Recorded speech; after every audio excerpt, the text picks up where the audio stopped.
I'd say Private War is a portrait of a truly extraordinary and yet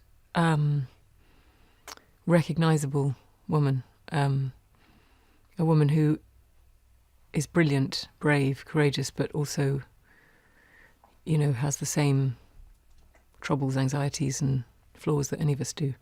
And I think, it's a story of a war correspondent. And I think had it just been sort of hagiography or some sort of putting her on a pedestal, it wouldn't be the film that Matt Heineman or myself wanted to make, because, I think what is brilliant is about someone who can admit fear and goes through that. It's not so interesting to make a film about someone who is fearless. The interesting thing is to make a film about someone who has fear and who puts themselves into a situation where that fear is daily tested.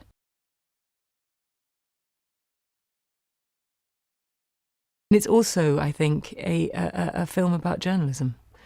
It's a film that looks into the heart of why people spend their lives telling other people's stories and what their belief is and how they, the trust that they place in an audience one day to read those stories, listen to those stories, pay attention to those stories, and particularly long-form journalism. It's a film about a culture that takes time to understand, not a culture that gets a kind of quick fix of a quick sort of beep on a phone that will make you outraged for a second without fully understanding. It's a tribute to getting inside a situation, finding what matters and understanding it.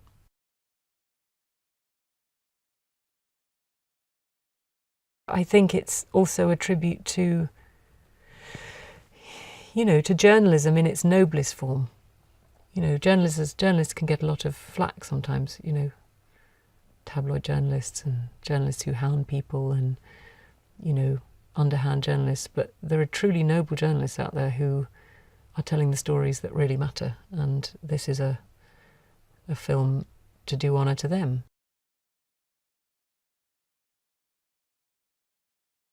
We want to show both the woman in the field and the woman at home. We want to show the person whose commitment to the cause was undeniable, who had a fierceness in pursuit of a story that made her overcome any trepidation she might have felt. But we also see a woman who was haunted by the things that she's seen when back on dry land, back at home, because there is no way that you can be exposed to those kind of atrocities and not pay for it somewhere down the line.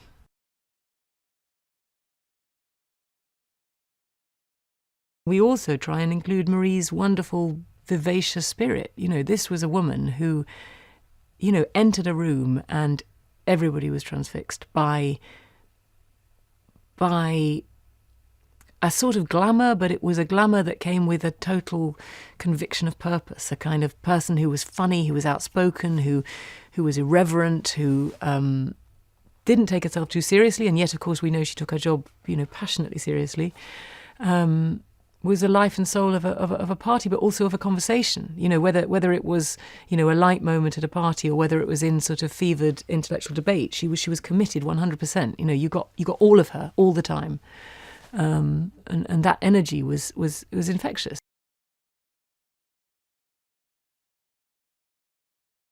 She has such a cool voice. I mean, she has a wonderful voice, and everybody talked about it. She has a smoker's voice, which I don't have, but she had this sort of... She had such power in her consonants and in her vowels, and she just had this sort of... It's a Long Island sound, but it's mixed in with a bit of having lived in London.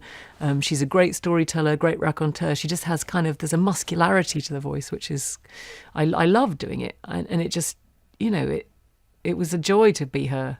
It was really... because she makes everything sound cooler than I do.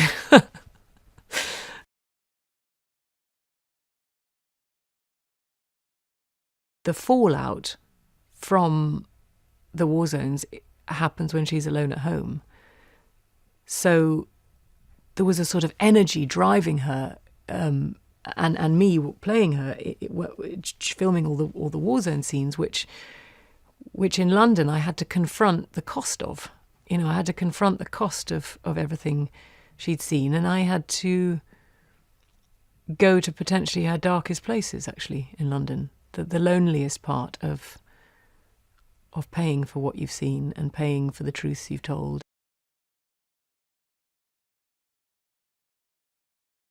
She had a tremendous disadvantage, and she went straight back into a war zone.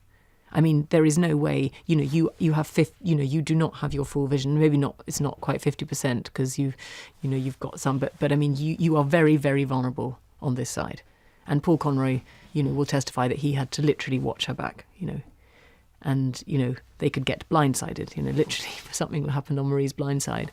No, I mean, most people would have probably given up after that kind of injury.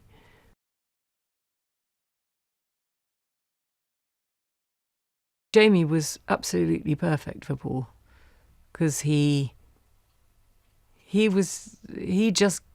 on so well with Paul, and he kind of sort of took him in. He just became him. And I think Jamie and I are really, we're really proud that this relationship that feels very authentic to what Marie and Paul had is on screen.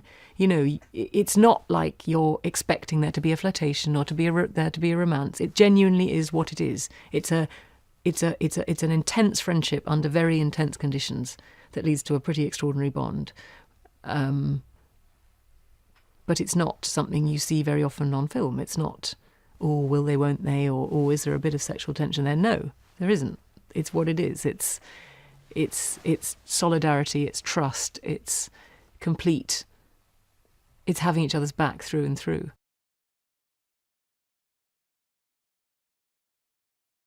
I love Stanley's work, and he needed to be a smart, sexy, older guy who could match her brain, who you just buy it, and it needed to be an actor of Stanley's caliber, it's not easy to get brilliant male actors to play supporting roles, and he did it, and he was totally brilliant. We had so much fun doing it because it felt like them. It felt like a mature relationship that she would have at that time of her life, and he made me laugh a lot, and Marie liked to laugh, and Stanley made me laugh, and Tony made Marie laugh. So it was great.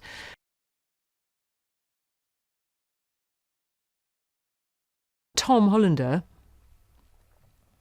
who has been a friend of mine, and we worked together since Pride and Prejudice. We did The Libertine together.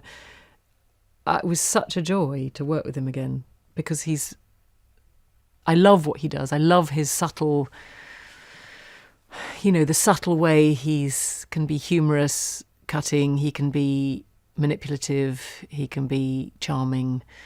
He can be all the things that character requires. He can have dignity. He can have slight sort of shadiness. He can do it all. And he was absolutely pitch perfect in my view.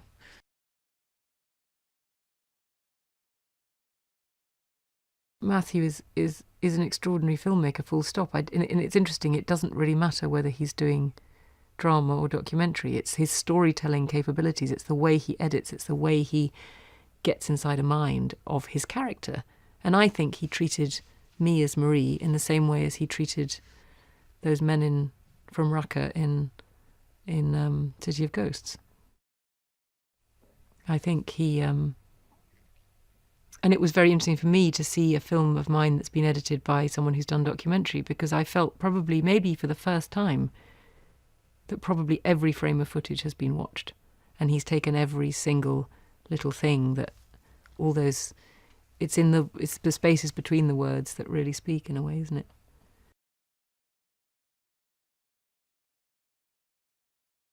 We were so lucky to film in Jordan because, it was uncanny how Jordan was able to stand in for all these different conflict zones. It's not a tremendous tourist advert, I know, for Jordan to say that it was great for war zones, but a lot of these countries are tremendously beautiful, and it's the terrain that was able to be so varied.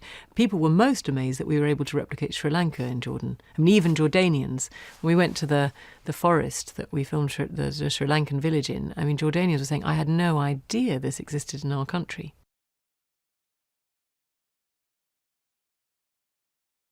I've had some people see it, people who are not normally...